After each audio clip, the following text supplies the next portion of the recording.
Hello viewers, আজকে আপনাদের মাঝে নতুন একটি টিউটোরিয়াল নিয়ে হাজির হলাম। এটা টিউটোরিয়ালটা হলো যে আপনার গ্রামীণ সিমে যখন টাকা থাকবে না, যখন আপনার ব্যালেন্স পুড়ে যাবে, তখন মানে ইমার্জেন্সি যখন আপনার খুব জরুরি টাকার, এখন দোকানে যাওয়া সম্ভব না বা দোকান বন্ধ, বাট আপনার টাকাটা খুব জরুরি, আপনার লাগবে। তো সেই মুহূর্তে আপনি কি করবেন? সেই মুহূর্তে আপনি চাইলে আপনার মানে আত্মীয় স্বজনের, যেমন আপনার মা বাবা, দাদা দাদি বা আপনার ফ্রেন্ড ভাই, এদের মোবাইলের গ্রামীণ সিম থেকে আপনি ব্যালেন্স ট্রান্সফার করে আপনার ফোনে আপনি নিতে পারবেন। তো এটা গ্রামীণের নতুন একটি মানে ইয়ে চালু করছে। তো আজকে আমরা সেটাই শিখবো যে কীভাবে আমরা অন্যের মোবাইল থেকে মানে আপনার ব্যালেন্সটা ট্রান্সফার করবেন। তো আগে বলে রাখি, এইটা কিন্তু আমি শুধু গ্রামীণ সিমের জন্য। তো পরে মানে পরবর্তীতে আমার টিউটোরিয়ালটা আমি দিব আপনার কিভাবে অন্যান্য সিমের ব্যালেন্স ট্রান্সফার করেন। তো আজকে সেটা হলো আপনার গ্রামীণ ফোনের। তো মনে করেন আপনার ফোনের এই শেষ, এখন আপনার টাকা লাগবে, তখন ট্রান্সফার করবেন আপনার অন্য মোবাইল থেকে। তো সেই মোবাইলের ফার্স্টে আপনার যেটা করতে হবে, সেটা আপনার মেসেজ অপশনে যাইতে হবে। তো মেসেজ অপশনে যাওয়ার পর এইখানে আপনার ফার্স্টে রেজিস্ট্রেশন করা লাগবে। রেজিস্ট্রেশন ছাড়া হবে না, কারণ রেজিস্ট্রেশনের মাধ্যমে আপনাকে তারা একটা পিনকোড দেবে। ওই পিনকোডটা আপনার লাগবে। পিনকোড ছাড়া আপনি টাকা ট্রান্সফার করতে পারবেন না। পিনকোডটা আপনি খুবই গুরুত্বপূর্ণ, এটা মনে রাখবেন, আর নাহলে লিখে রাখবেন কোন জায়গা।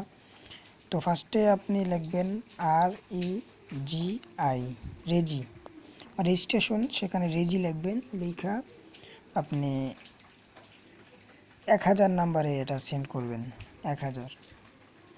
তো এটা সেন্ড দেবেন। আমি সেন্ড করতেছি না, কারণ আমার ফোনে টাকা নাই। তো এটা সেন্ড দিলে আপনার 2 টাকা করে কাটবে রেজিস্ট্রেশন করার জন্য। তো এটা সেন্ড হওয়ার পর আপনার পরবর্তীতে একটা মেসেজে আপনাকে একটা পিন রেজিস্ট্রেশন জানাই দিবে যে এটা আপনার সাকসেসফুল হয়েছে। তো সাথে আপনাকে একটা পিনকোড দিবে।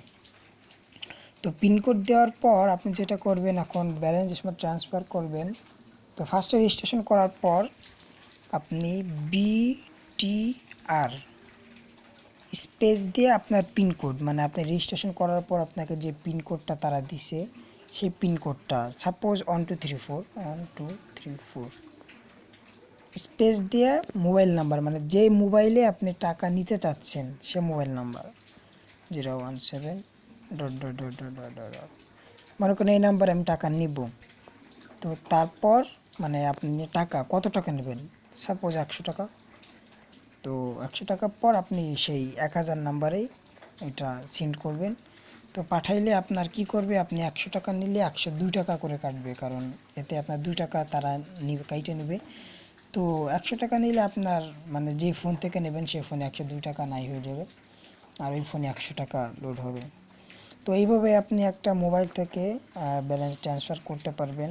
তো নিয়মটা ভালো করে জানিয়ে রাখবেন। BTR, তারপর আপনার কোড নাম্বার, তারপর যাই মোবাইলে ট্রান্সফার করবেন সেই মোবাইল নাম্বার, তারপর আপনার মানে টাকার পরিমাণটা 1000 নাম্বারে।